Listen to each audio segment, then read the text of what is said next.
మనతో పాటు కాంగ్రెస్ పార్టీ అధికార ప్రతినిధి భవానీ రెడ్డి గారు ఉన్నారు. ఒకసారి వాళ్ళతో మాట్లాడదాము. మీరు అన్నట్టే పదే పదే కవితను అరెస్ట్ చేయలేదు కాబట్టి బీజేపీ బీఆర్ఎస్ ఒకటే అని పెద్ద ఎత్తున ఎమ్మెల్యే ఎలక్షన్లో ప్రచారం చేశారు.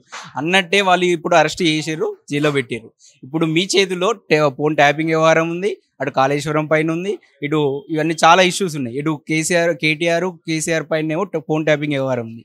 అలా చాలా జరిగినాయి. ఇప్పుడు మీరు వాళ్ళని కూడా జైల్లో పెట్టే అవకాశం ఉందా? ముందుగాల మేమైతే ప్రజల మీద కాన్సన్ట్రేట్ చేసినాం, పరిపాలన మీద కాన్సన్ట్రేట్ చేసినాము, రైతుల మీద కాన్సన్ట్రేట్ చేసినాం, నిరుద్యోగుల మీద కాన్సన్ట్రేట్ చేసినాము. సో ముందుగాల ఉద్యోగాలు ఇవ్వడం ఇంపార్టెంట్, తర్వాత మాకు ఉపాధి అవకాశాలు కల్పించడం ఇంపార్టెంట్, రైతులు పండించిన గింజలకు మద్దతు ధర ఇచ్చి ధాన్యం కొనడం ఇంపార్టెంట్. చాలా పనులు ఉన్నాయి గవర్నమెంట్ ముందట. చాలా 10 ఏళ్ళుగా పరిపాలన స్తంభించింది, అసలు ఎక్కడ ఏం జరగలేదనే చెప్తా ఉన్నాం కదా. సో అవన్నీ చూసుకుంటూ చట్టాలు అయితే వాటి పని అవి చేసుకపోతూ ఉంటాయి. ఉన్నది ఎంక్వైరీలు చేస్తూ ఉన్నారు, నడుస్తూ ఉంది. కొందరు బయటికి వచ్చిండ్రు, కొందరు తప్పించుకోపోయినరు. వాళ్ళందరినీ అయితే దోషులుగా తెలితే వాళ్ళందరూ కూడా శిక్షార్హులే, శిక్షిస్తారు. సో దాంట్లో పెద్ద ఇదేం లేదు. కానీ మీరు అన్నట్టుగా నాకు అర్థమైంది, మీ ఆంతర్యం కక్ష సాధింపు చర్య ఇట్లాంటివి అయితే ఏముండవు. వాళ్ళే స్వయంగా తప్పు చేసి ఆయనే ఒప్పుకున్నాడు. నిన్న కేటీఆర్ అంటుండు 4-5 ట్యాపింగ్ చేసినాము, లంగాలైలు వచ్చాను. ఎవరిదైనా సరే అది నేరము. ఆయన ఫారిన్లో ఉండొచ్చిండు కదా, ఆయనకు తెలవాలి. You should know that privacy అనేది ఎంత ఇంపార్టెంట్ అనేది. You cannot listen to somebody else's conversation కదా. ఇద్దరు మాట్లాడుతూ ఉంటే మూడో వ్యక్తి వినడం అనేది చాలా దారుణం, అది నేరం. ఆయన ఏదో తప్పే కాదన్నట్టుగా ఎవరిదో 2-3 విన్నామని ఏందది అసలు? How dare you to say that? నీ ఫోన్ అట్లనే వింటే బాగుంటుందా 24 గంటలు? మీ ఆవిడతోనో లేకపోతే ఇంకెవరితోనో మీరు సంబంధించిన వాళ్ళతోనో మీరు మాట్లాడుకుంటా ఉంటే మీ చీకటి వ్యాపారాలన్నింటి గురించి ఇంటే ఎట్లుంటుంది? అది దృష్టిలో పెట్టుకొని మాట్లాడాలి. ఆయన మళ్ళా గౌరవ ముఖ్యమంత్రి గారిని లంగా, లుచ్చా, లఫంగా అనుకుంటా మాట్లాడుతూ ఉన్నాడు. నోరు అదుపులో పెట్టుకో కేటీఆర్, మంచిగా ఉండదని చెప్తా ఉన్నా. ఇడికే చాలా కోల్పోయినావు, ఇక ముందు కూడా అసలు నీ ఉనికే పోయే రోజులు వస్తున్నాయి. ఒక మహిళా నేతగా 9 మంది సినీ తారల యొక్క టాపింగ్ కూడా జరిగిందని చెప్పేసి అంటున్నారు. దీని వెనుక కేటీఆర్ ఉందని చెప్పేసి ఆరోపణలు వస్తున్నాయి, మీరేమంటారు? అదే కదా, వాళ్ళని బెదిరించి రకరకాలుగా వాళ్ళని వాడిండ్రు అనేది కూడా అన్ని చదువుతూ ఉన్నాము. ఆ కథనాలే కనుక నిజమైతే, అవన్నీ కూడా ఆయన చేసిందే కనుక నిజమైతే, అసలు ఆయన ఎక్కడ భూమి మీద ఇక్కడ ఉండడానికి కూడా అర్హుడు కాదు. అసలు తెలంగాణ ఆయనకు అసలు అర్హత కూడా ఉండదు. పోతే ఎక్కడికన్నా పారిపోవాల్సిందే తప్ప. ఎంత నీచం అది! అమ్మాయిల ఫోన్లు వింటాడా? ఎంత దారుణం అది! సో ఇంకా మళ్ళా ఏదో నేను తప్పే చేయలేదు, నేను బుద్ధి పూసాను అన్నట్టుగా చాలా ఘోరం అది. నాకైతే మాటలే వస్తలేవు.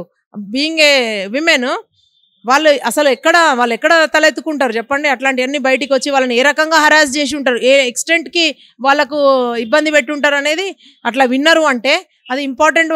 పెద్ద తారలే అయ్యి ఉంటారు. ఒకవేళ అది కనుక జరిగితే చిన్న వాళ్ళను why would they do? So పెద్ద వాళ్ళను సో ఇట్లాంటివి చేసినావు అని అంటే అసలు నిజంగా కూడా నిన్ను ఎట్లా క్షమిస్తారు? అసలు క్షమించకూడదు నేరం చేసినావు. తెలంగాణలో బతుకమ్మ ఆడితే కవితనే ఆడాలి, లేకపోతే కవితతోనే బతుకమ్మ వచ్చినట్టు అంటే చాలా ఎత్తున ప్రచారం చేశారు. తర్వాత ఆమె కూడా కొన్నిసార్లు నేను అంటే మద్యము తెలంగాణలో ఉండకూడదు, దాన్ని అరికట్టడమే నా ప్రధాన ఎజెండా అని చెప్పేసి ఒక ఇంటర్వ్యూలో చెప్పింది. ఇప్పుడు ఆమెనే లిక్కర్ కేసులో ఎరుక్కోవడాన్ని ఎలా చూస్తారు మీరు? అదే కదా, చాలా అఫ్సోస్ అనిపిస్తుంది. ఆమె అన్ని చెప్పి ఏదో గొప్పగా చెప్పేది ఒకటి, అంటే రూల్స్ అవన్నీ కూడా పక్కనోళ్ళు పాటించాలి, మేము పాటించము, ఇవన్నీ చేసేది పక్కనోళ్ళ కోసం అని చెప్పే సందర్భం. గతంలో కూడా ఆమె ఇంటర్వ్యూలు చూస్తే కూడా ఏమీ లేదన్న ఆమె ఇప్పుడు 100 కోట్ల ఇల్లులు, కార్లు, ఖరీదైన గడియారాలు అవన్నీ కూడా ఎక్కడి నుంచి వస్తాయి అంటే వాళ్ళ ఫ్యామిలీ మొత్తం అన్నిట్లలో ఇన్వాల్వ్ అయి ఉన్నారు. ఒకరేమో ఇక్కడ ఫోన్ ట్యాపింగ్, ఒకరు కాళేశ్వరం, ఈమె లిక్కర్ స్కామ్, మనీ లాండరింగ్ కేసులు, ఇవన్నీ కూడా వాళ్ళందరికీ కూడా వెన్నతో పెట్టిన విద్యలాగానే అనిపిస్తుంది. అంటే ఒక ఉద్యమం పేరు మీద అత్యధికంగా లాభపడ్డది కేసీఆర్ కుటుంబం అనే చెప్పొచ్చు. పదవులు అనుభవించిండ్రు, స్కాములు చేసిండ్రు, దోసుకున్నారు. చాలా బాధ అవుతుంది. బతుకమ్మ గురించి మాట్లాడితే మొన్న కూడా ముఖ్యమంత్రి గారు అదే రెస్పాండ్ అయ్యాడు. బతుకమ్మ మొదటి నుంచి ఉంది, మేమందరం ఆడినాం. ఇన్ఫ్యాక్ట్ 2004లో సిడ్నీలో మేమే మొదలు పెట్టినాం, అక్కడి నుంచి మళ్ళీ సంబరాలు పేరు మీద. సో అట్లా బతుకమ్మకు మేమందరం బ్రాండ్ అంబాసిడర్ కానీ ఆమె కాదు వచ్చి, ఆమె ఇవన్నీ ఆమె వచ్చిన తర్వాతనే డీజేలు బీజేలు అవన్నీ వచ్చినాయి. అంతకుముందు చాలా చక్కగా ఆడుకున్నారు. అవే బతుకమ్మ పాటలు పాడతాం, మేమందరం కూడా చాలా మంచిగా పాడతాం. ఆమెనైతే వినలేము. బతుకమ్మ సంబరాలు అట్లనే కంటిన్యూ అయితే ఇంకా గొప్పగా చేసుకుంటాం. వితౌట్ దట్ డీజేస్ అండ్ ఆ ప్లాస్టిక్ పూలు, ఆ గోల, ఆ రణగొన ధ్వనులు లేకుండా చాలా చక్కగా ఎట్లా ఆడుకుంటామంటే రామ రామ రామ వియ్యాలో, రామనే శ్రీరామ వియ్యాలో, రామ రామానంది వియ్యాలో, రాగమెత్త రాదు వియ్యాలో, నెతి మీద సూర్యుడ వియ్యాలో, నెలవన్న కాడ వియ్యాలో, ఇట్లా నుతి మీద నువ్వు చేను వియ్యాలో, అలికిన్రా అన్న వియ్యాలో, 100 పుట్ల మన ఘర్ష వియ్యాలో, నిండిందా అన్న వియ్యాలో, పాటి మీద పజ్జొన్న వియ్యాలో, అలికిన్రా అన్న వియ్యాలో, 10 పుట్ల మన ఘర్ష వియ్యాలో నిండిందా అన్న వియ్యాలో ఇట్లుంటుంది అనమాట.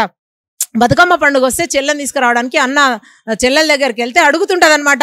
అవన్నీ నాకు ఇచ్చిన ఆవు వియ్యాలో ఈ అర్ణము అవన్నీ అంటే ఎవరికి తెలుసా చెప్పు ఇప్పటిలకు. అవన్నీ మేము ఎప్పటి నుంచో ఆ ప్రయోగాలన్నీ చేసినాము, పాత ఉన్న పాటలన్నీ వెలికి తీసినాము. చాలా గొప్ప సంస్కృతి మనది. ఆమె ఏదో వచ్చి ఏదో చేసిందని కాదు, కేవలము జాగృతి పెట్టి టీఆర్ఎస్ కూడా పోలేని ఊర్లలో కన్నిట్లో కూడా ఆమె శాఖలు సెల్స్ పెట్టి రేపు పొద్దున కేసీఆర్ అయిపోతే తనే ముఖ్యమంత్రి అయిదామని ఈ ధనాకాంక్షతోని ఈ దాంతోని నిట్ట నిలువున ఆమె మునిగిపోయింది. సో ఎక్కడికో అధపాతాళానికి పడిపోయింది ఆమె. సో అవునన్నా కాదన్నా కేసీఆర్కి కొంచెమన్నా రెస్పెక్ట్ ఇచ్చిండ్రు తెలంగాణ ప్రజలు. అదంతా కూడా ఈ బిడ్డల రూపంలో వీడు చెడబుట్టి మొత్తం చెడగొట్టిండ్రు ఆయన పేరుని. ఇవాళ కేసీఆర్ అంటే పాపం బయటికి రాలేని పరిస్థితి, తన బిడ్డ అరెస్ట్ అయితే కూడా తను ఖండించలేని పరిస్థితి, స్పందించలేని పరిస్థితి. మేమందరం స్పందిస్తున్నాం. ఒక తండ్రి స్థానంలో ఉండి రేవంత్ రెడ్డి గారు చక్కటి మాట చెప్పిండు, సరే ఆమె తప్పు చేసింది, చట్టానికి ఎవరు అతిథులు కాదు, తప్పించుకోపోలేదు, అరెస్ట్ చేయండి, కానీ ఎలక్షన్ల ముందనే ఎందుకు చేస్తారని మేము చెప్పినాం. ఇంకా అసలు అది తెచ్చుకొని బుద్ధి తెచ్చుకొని ఇంకటికైనా ఇంకేమన్నా ఉంటే పశ్చాత్తాపడితే బాగుండు. కానీ పుణ్యకాలం కాస్త గడిచిపోయింది. ఇప్పుడు చేతులు కాలనాక ఏమంటారు కదా, పాపం ఆకులు పట్టుకొని ఏం చేసినా లాభం లేదు. కాంగ్రెస్ పార్టీకి సంబంధించి ఎలక్ట్రల్ బాండ్స్ లో పెద్ద స్కామ్ చేసింది బీజేపీ అని చెప్పేసి మీరు ఆరోపణలు చేస్తూ ఉన్నారు. అయితే కాంగ్రెస్ పార్టీకి సంబంధించిన అకౌంట్స్ కూడా సీజ్ చేశారని చెప్పేసి ఉంది.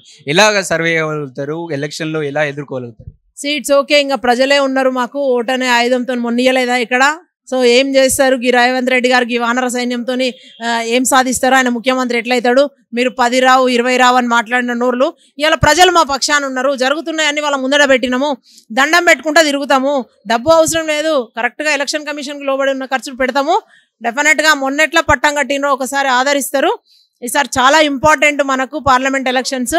సౌత్ నుంచి అత్యధిక స్థానాలు తెలంగాణ మోడల్గా చెప్పుతూ ఇక్కడ మనం ఇస్తూ కర్ణాటక ఆంధ్రప్రదేశ్ అందరూ కూడా ఎక్కువగా గెలుచుకొని రాహుల్ గాంధీ గారికి గిఫ్ట్ ఇవ్వాలని అనుకుంటా ఉన్నాం. గెలుస్తాం కూడా.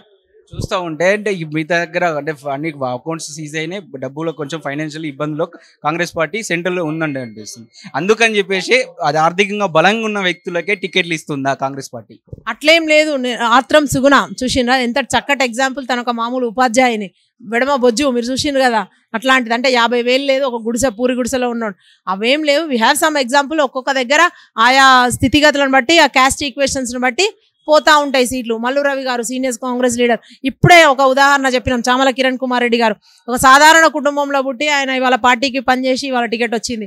అట్లేం లేదు, పార్టీ అందరినీ గుర్తిస్తుంది అన్ని రకాలుగా. కొందరికి సీట్లు ఇస్తుండొచ్చు, కొందరికి అసెంబ్లీ, కొందరికి పార్లమెంట్ పంపుతుండొచ్చు. ఇయ్యలేని వాళ్ళకు రాజ్యసభ ఎమ్మెల్సీలు అట్లా ఇస్తుండొచ్చు. అది కూడా ఇయ్యలేని వాళ్ళకు చైర్మన్లు అట్లా ఇట్లా చాలా పొజిషన్స్ ఉన్నాయి. అందరినీ కూడా ఈక్వల్గా ట్రీట్ చేసేది. అట్లా డబ్బు ఉన్న వాళ్ళకే అనుకుంటే అట్లా అంటే మరి రేవంత్ రెడ్డి గారు ముఖ్యమంత్రి కాకపోతుండే ఇంకెవరన్నా అవుతా ఉండే, అంతే కదా. అంతకన్నా డబ్బులు ఉన్న వాళ్ళు చాలామంది ఉన్నారు, అంతకన్నా ఇది ఉన్న పలుకుబడి ఉన్న వాళ్ళు ఉన్నారు. అంటే ప్రజలు గమనించిండ్రు, ఎవరైతే ఉంటారు మనకు నమ్మకంగాని వేసిండ్రు.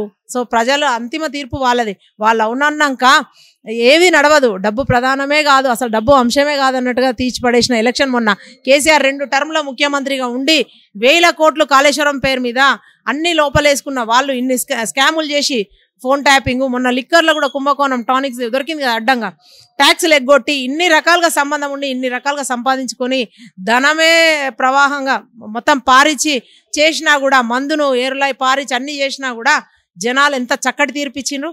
సో మాకు ప్రజల మీద చాలా నమ్మకం ఉంది, వాళ్ళ తీర్పు చాలా గొప్పది. ఇప్పుడు కూడా అట్లనే ఇస్తారనుకుంటున్నాం. Thank you. ఇలాంటి సాధారణ నాయకులకు కాంగ్రెస్ పార్టీలో భవిష్యత్తు ఉంటుందని ఆశిస్తారు. బ్రహ్మాండంగా ఉంటుంది. నేను సాధారణం కాదు, ఇప్పుడు అసాధారణమైన వ్యక్తిని. నేను కూడా చాలా ఎదిగిన కాంగ్రెస్ పార్టీ అనే చెట్టు నీడలా చాలా మంది వస్తుంటారు పోతుంటారు. 10 ఏళ్ల సుదీర్ఘకాలం నాది ఉద్యమ నేపథ్యం, ఒక 10 ఏళ్ళు, తర్వాత కాంగ్రెస్లో 10 ఏళ్ళు. సో నిజంగా కూడా నేను కూడా ఎదిగిన. ఒకప్పుడు భవాన్ రెడ్డి అంటే ఎవరో తెలియదు, ఇప్పుడు మీరు పిలిచి నన్ను ఆపి మరి ఇంటర్వ్యూలు చేస్తున్నారు, వాయిస్లు అడుగుతున్నారు అంటే నేను కూడా చాలా ఎదిగిన. సరే చెప్పిన అగైన్, కొందరికి పార్టీ పదవులు వస్తాయి, కొందరికి ముఖ్యమంత్రులు అవుతారు, కొందరు మంత్రులు అవుతారు, కొందరు వివిధ హోదాలలో ఉంటారు. నాకు కూడా రాబోయే రోజుల్లో మంచి పదవి వస్తుంది. Will do definitely. I will give the first interview to you.